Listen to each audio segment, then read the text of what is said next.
Mr. Funny lived in a teapot. It had 2 bedrooms, a bathroom, a kitchen, and a living room, and it suited Mr. Funny very nicely. One day Mr. Funny was having lunch. He wasn't very hungry, so he only had a daisy sandwich and a glass of toast. "Delicious," he murmured to himself as he finished his very funny lunch. After lunch, Mr. Funny decided to go for a drive in his car. Mr. Funny's car was a shoe. Have you ever seen a car that looks like a shoe? It looks very funny. As he drove along, everybody who saw him laughed to see such a funny sight. He passed a worm at the side of the road. The worm thought Mr. Funny in his car was the funniest thing he'd ever seen. He nearly laughed himself in two. He passed a pig in a field. The pig thought Mr. Funny in his funny car was the funniest thing that she had ever seen. She nearly laughed her tail off. Even the flowers he passed thought that Mr. Funny was the funniest thing they'd ever seen. They nearly laughed themselves out of the ground.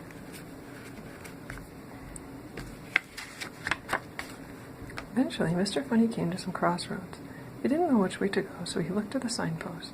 One of the signs said, "To the zoo." "That'll be fun," Mr. Funny thought to himself, so he drove his shoe towards the zoo. When he arrived at the gate of the zoo, he stopped. It was closed.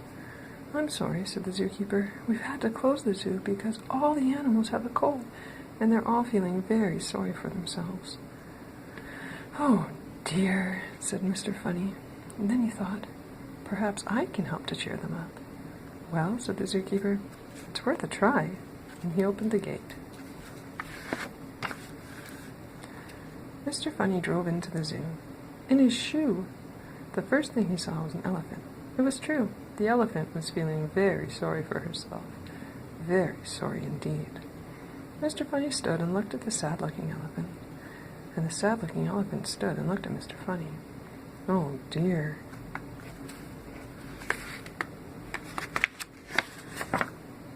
Then, do you know what Mr. Funny did?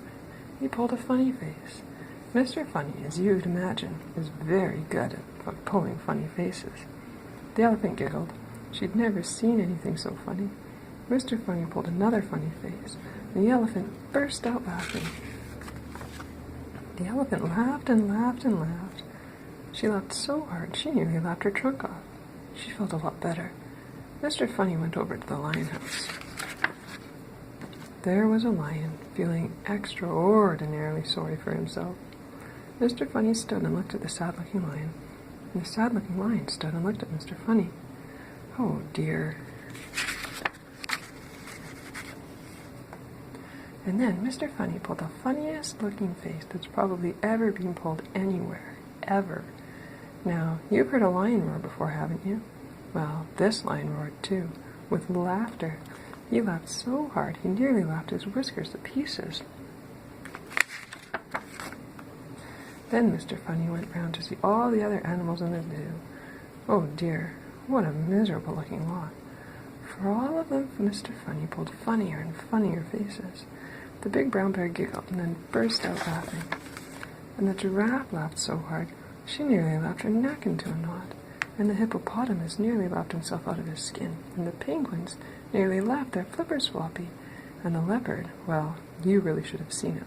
He laughed so hard he nearly laughed his spots off. What a pandemonium! "Oh, Mr. Funny," giggled the zookeeper, who had started laughing as well. "Oh, Mr. Funny, thank you very, very much indeed for coming to cheer us all up." "Oh, it was nothing really," replied Mr. Funny, modestly, as he drove off, in his shoe. Later, when Mr. Funny arrived home, he chuckled to himself. "Well," he said, "that's the end of another funny day." And he parked his shoe and went inside his teapot, and because he was feeling thirsty, he made himself a nice hot cup of cake.